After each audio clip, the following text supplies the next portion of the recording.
Հայոց ցեղասպանության փաստի ժխտումը դա յուրաքանչյուր հայի հանդեպ անհարգանքը եւ խոր վիրավորանք եւ ազգային արժանապատվության վար ժխտում։ Իհարկե շատ վատ եմ վերաբերվում եւ յուրաքանչյուր հայ կարծում եմ ակնհայտ կմերժի այդ փաստը եւ դա խոսում է քաղաքական վերնախավի ստրկամիտ քաղաքականության մասին եւ հակահայ։ Կասկածի դա դնեց ցեղասպանությունը դա չեմ ընդունում, որովհետեւ դա եղել է կա ու փաստեր կան եւ դա ժխտել ուղղակի հնարավոր չէ։ Յուրաքանչյուր հայ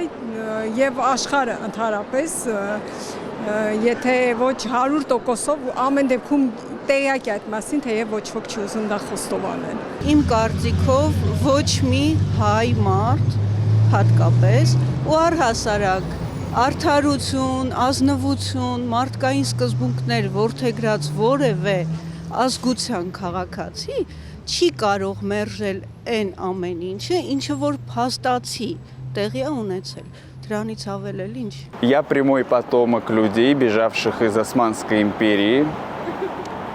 Мои предки бежали, причем по линии матери и по линии отца, бежали из одного города, Трабзон, сейчас он называется. Они были вынуждены топить своих младенцев в воде, чтобы они не кричали во время того, как их перевезут. Приняли решение плыть на лодочках в Сочи, где на тот момент бушевала малярия. Они решили, что это гиблое место будет более благоприятно, чем они останутся в своих домах. Это показатель. Это показатель того, что историю ни в коем случае нельзя забыть. Мы ее прямые потомки. И убирать этот вопрос с повестки просто, я считаю, недопустимым. Ցանկացած պարագայում դու կարող ես բարեկամություն անել բոլորի հետ, բայց պիտի վեր դասես քո երկրի շահը։ Եվրոինտեգրումը շատ լավ հասկացություն է, ինքը շատ լավ բարոյական սկզբունքների ու իրավական հիմքերի վրա է կառուցված, բայց արդյոք մենք պատրաստ ենք մտնելու ունդեղ մեզ սպասում են։ Ինչքան կտևի այդ հավասարությունը, որ մենք կարողանանք իրանց հետ հավասարվել ու իրանք էլ մեր, չէ որ մենք էլ ունենք մեր առանձնահատկությունները որպես ժողովուրդ ու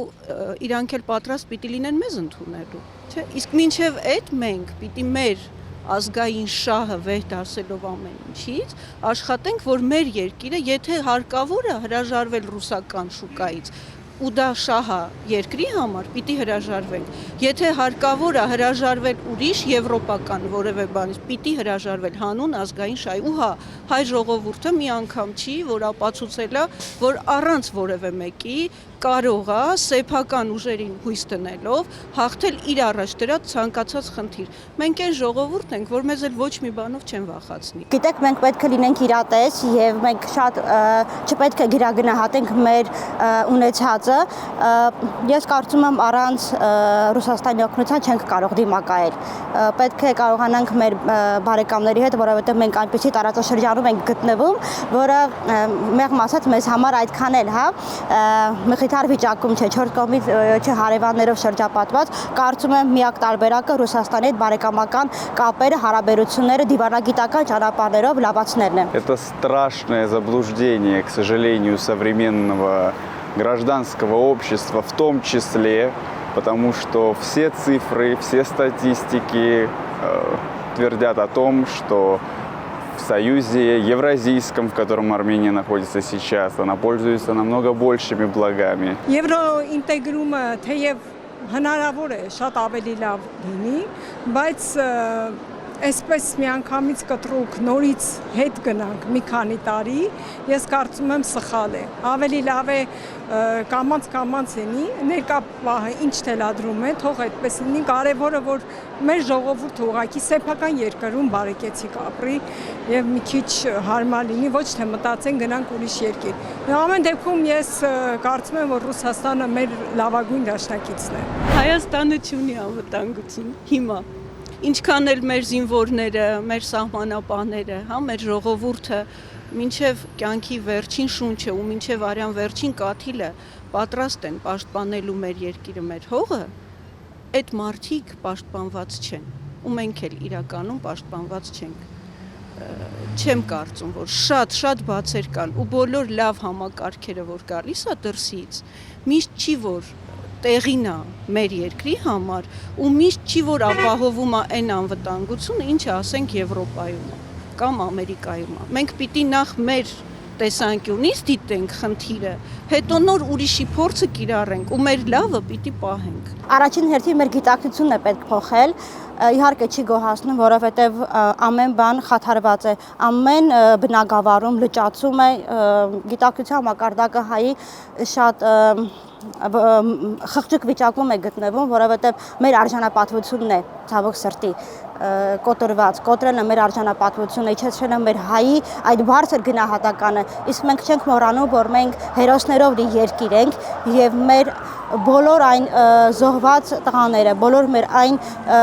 սերունդները, որի շարունակողն ենք մենք, նրանք հզոր են եղել։ Ինձ չի գոհացնում, որովհետև ես ինքս սեփական երկիրը արդեն 2 տարի լքել եմ, հենց անվտանգությունը չվստահելով։ Ունեմ զավակ, ցավալի է, բայց փաստ, որ ես ինքս չեմ վստահում մեր երկրին ու կարծում եմ մեր անվտանգությունը ընդհանրապես յուրաքանչյուր հայի ապահոված չէ։ Все-таки я рассчитываю на то, что